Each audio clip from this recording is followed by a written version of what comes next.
നിങ്ങൾ ഈ ഒരു വീഡിയോയുടെ തംബ്നെയിൽ കാണുമ്പോൾ തന്നെ ഈ ഒരു പൂവ് കാണുമ്പോൾ ചിലർക്ക് മനസ്സിലായിട്ടുണ്ടാവും മത്തൻ്റെ പൂവാണെന്നുള്ളത്, ചിലർക്ക് അത് എന്താണെന്ന് മനസ്സിലായിട്ടുണ്ടാവില്ല. എന്തായാലും മത്തൻ്റെ, അതായത് മത്തങ്ങയുടെ ഇലയും പൂവും ഒരുപോലെ ഔഷധ ഗുണമുള്ളതാണ് കേട്ടോ.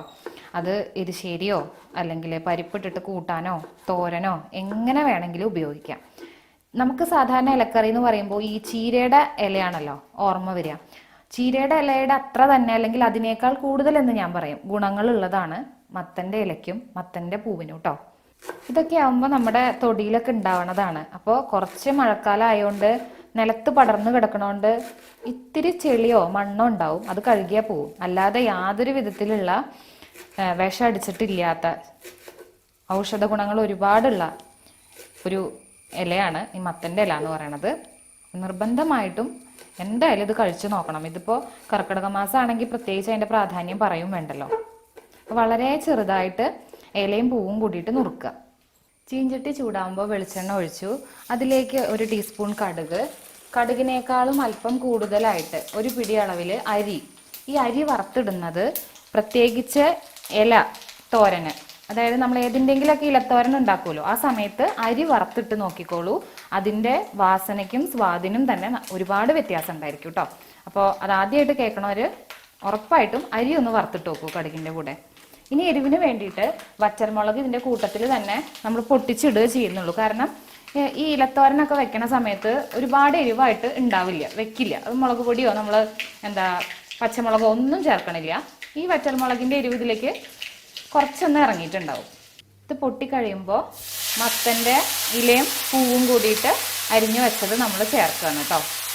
ഇല വെക്കണ സമയത്ത് നമ്മൾ ഉപ്പ് വളരെ കുറച്ച് മാത്രം, ഒരു നുള്ളു ഉപ്പൊക്കെ ചേർക്കാവൂ. കാരണം ഉപ്പ് അധികമാവണ ഒരു ഇതാണ്. നമ്മൾ ഈ ഇലക്കറി വെക്കണ സമയത്ത് ഉപ്പ് കുറച്ചിട്ടാലും അത് അധികമായിട്ട് തോന്നും. അപ്പോൾ സൂക്ഷിച്ചിട്ട് മാത്രം ഉപ്പിടുക. നന്നായിട്ട് ഇളക്കി യോജിപ്പിക്കുക. ഞാനിപ്പോൾ മഞ്ഞൾപ്പൊടി ചേർക്കണില്ല കേട്ടോ, വേണമെങ്കിൽ ചേർക്കാം.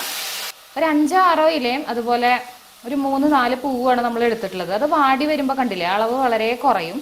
ഇല നല്ലോണം എടുക്കുകയാണെന്നുണ്ടെങ്കിൽ അതിനനുസരിച്ച് വറവും നന്നായിട്ട് കൂട്ടിയിടണം കേട്ടോ. വറവിൻ്റെ സ്വാദാണ് ഇതിൽ വേണ്ടത്. ഇനി ഇതൊന്ന് അടച്ചു വെച്ചിട്ട് ഒരു 1-2 മിനിറ്റ് ഒന്ന് വേവിക്കാം. ഇനി കുറച്ച് തേങ്ങ, 2 മണി ജീരകം കൂട്ടിയിട്ട് ഒന്ന് ചതച്ചെടുത്തതാണ് കേട്ടോ. തേങ്ങയും കൂടി ചേർക്കുകയാണ്. നമുക്ക് ഈ ഇലകളാവുമ്പോൾ ഒരുപാട് വേവേണ്ട ആവശ്യമില്ല, ഒരു പകുതി 1/4 ഭാഗം മാത്രം വെന്താൽ മതി കേട്ടോ. ഇതാണ് സ്വാദുള്ള നല്ല ഉഗ്രൻ മത്തൻ്റെ ഇലയും പൂവും കൂടിയിട്ടുള്ള ഒരു തോരൻ. ഞാനിതിൽ തേങ്ങ കുറച്ചധികമായിട്ടാണ് ചേർത്തിട്ടുള്ളത് കേട്ടോ. അപ്പോൾ റെസിപ്പി ഇത്രയേ ഉള്ളൂ. ഇനി ഞാൻ ചെയ്യണ ചില ടിപ്സും കൂടി പറഞ്ഞുതരാം. ഇപ്പോൾ കുട്ടികളൊക്കെ ഇത് കഴിക്കാൻ മടിയായിരിക്കും പൊതുവെ ഉണ്ടായിരിക്കാം.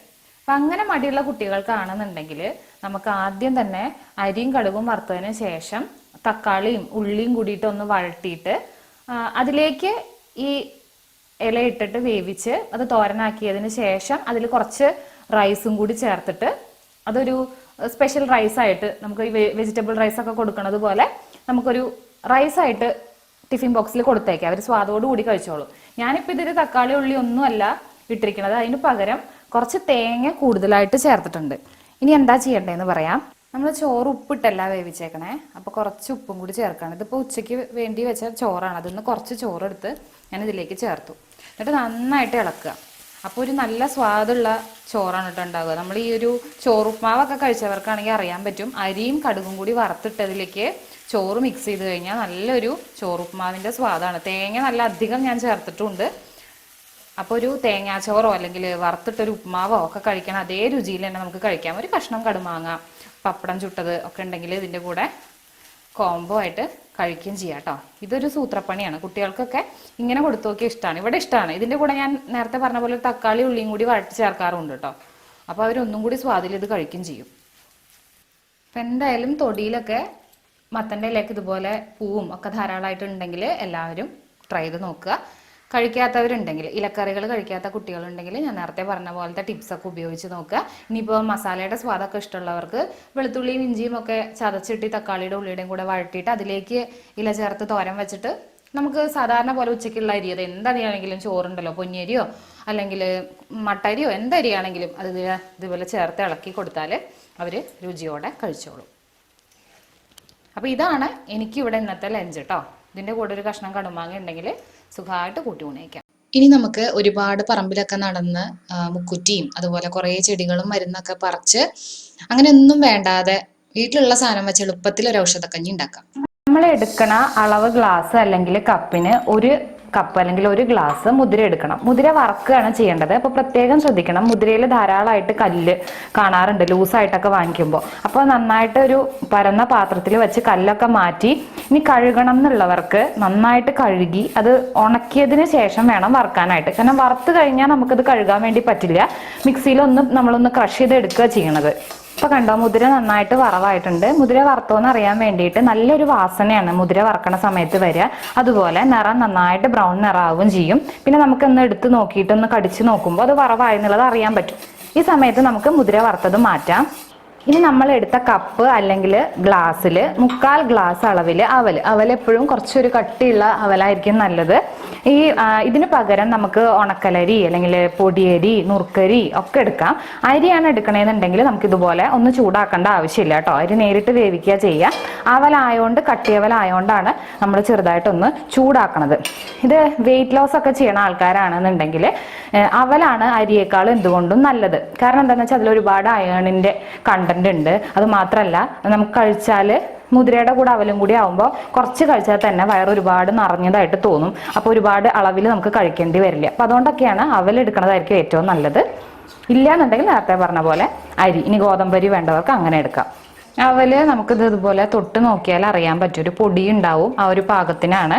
അവലും നമുക്ക് വറുത്ത് മാറ്റാം. വറുത്ത് വെച്ചിട്ടുള്ള അവല് നമുക്ക് മിക്സിയുടെ ജാറിൽ പൊടിക്കേണ്ട ആവശ്യമൊന്നുമില്ല. കാരണം അവലിന് വേവ് കുറവാണ്. അതുകൊണ്ട് അതുപോലെ നമ്മൾ പ്രഷർ കുക്കറിലേക്ക് മാറ്റിയിട്ടുണ്ട്. മുതിരയാണെങ്കിൽ ഇതുപോലെ ഒന്ന് പൊടിച്ചെടുത്തിട്ടുണ്ട്. അതായത് മിക്സിയുടെ ജാറിലേക്ക് ഇട്ടതിന് ശേഷം ഒരു 5 സെക്കൻഡ് ഒന്ന് കറക്കി എടുത്തു കഴിഞ്ഞാൽ ഇതുപോലെ പൊടിഞ്ഞു കിട്ടും. കാരണം മുതിരയ്ക്ക് വേവ് കൂടുതലാണ്. അപ്പോൾ പെട്ടെന്ന് വേവാൻ വേണ്ടിയിട്ടാണ് അങ്ങനെ ചെയ്യണത്. ഇനി ഇതിലേക്ക് ആവശ്യത്തിനുള്ള വെള്ളം ഒഴിക്കുക. നമ്മൾ 3 ഗ്ലാസ് വെള്ളമാണ് ഇതിലേക്ക് ഒഴിച്ചു കൊടുത്തിട്ടുള്ളത്. അതെന്താണെന്ന് വെച്ചാൽ അവൽ പെട്ടെന്ന് വെള്ളം നന്നായിട്ട് കുടിക്കുന്ന സാധനമാണ്. എന്നിട്ട് ഒരു 2-3 വിസിൽ അടിച്ചിട്ട് ഇതൊന്ന് വേവിച്ചെടുക്കണം. ഉപ്പ് ഇടേണ്ട ആവശ്യമില്ല. വേവിച്ച് വെച്ചിട്ടുള്ള അവലും മുതിരയും കൂടി നമ്മൾ വേറൊരു മൺപാത്രത്തിലേക്ക് മാറ്റിയിട്ടുണ്ട്. ഇതുപോലെ കുറുകിയാണ് ഇരിക്കുക. കാരണം അവൽ വെന്ത് കഴിയുമ്പോൾ എങ്ങനെയായാലും കട്ടിയായിട്ടാണ് വരിക. അപ്പോൾ അതുകൊണ്ട് തന്നെ വെള്ളം ഒഴിക്കുമ്പോൾ നല്ലോണം അടി പിടിക്കാതെ പാകത്തിന് വെള്ളം ഒഴിച്ചിട്ട് വേണം വേവിച്ചെടുക്കാൻ വേണ്ടി. നമ്മൾ നേരത്തെ ഉപ്പ് ചേർത്തിട്ടുണ്ടായിരുന്നില്ല. ഈ സമയത്ത് ഇതിലേക്ക് ആവശ്യമുള്ള ഉപ്പും കൂടി ചേർത്ത് കൊടുക്കുക. ഇനി 2 തരത്തിൽ ഇത് ചെയ്യാം.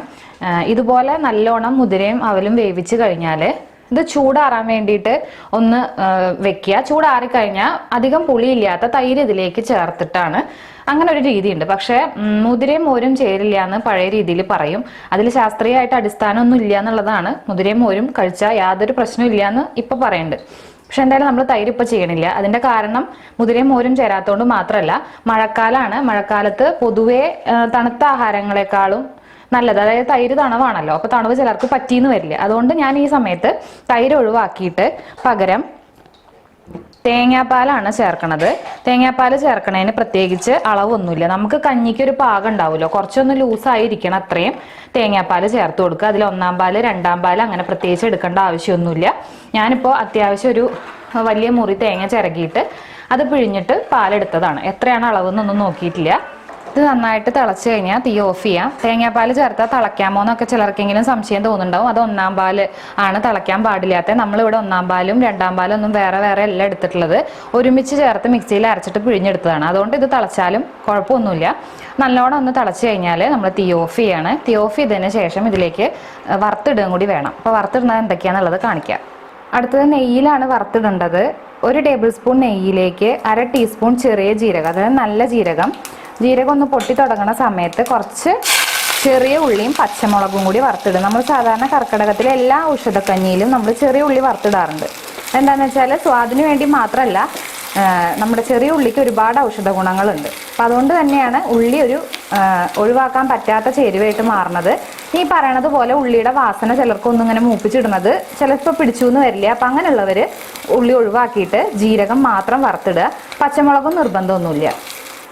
വറുത്തിട്ടതും കൂടി ചേർക്കുകയാണ്. അപ്പോൾ ഒരുപാട് ഇങ്ങനെ ബ്രൗൺ നിറമായിട്ട് വല്ലാണ്ട് മൂത്ത വാസന വന്നാൽ എനിക്ക് താല്പര്യം ഇല്ലാത്തതുകൊണ്ടാണ് ഞാൻ അത്ര ആക്കാത്തത്. ഇല്ലാന്നുണ്ടെങ്കിൽ നിങ്ങൾ നല്ലോണം ബ്രൗൺ നിറമാവണ വരെ അത് മൂപ്പിച്ചെടുത്തോളൂ. ഇനി ഇളക്കി യോജിപ്പിച്ച് വെച്ച് കഴിഞ്ഞാൽ കഞ്ഞി റെഡി ആയിട്ടുണ്ട്.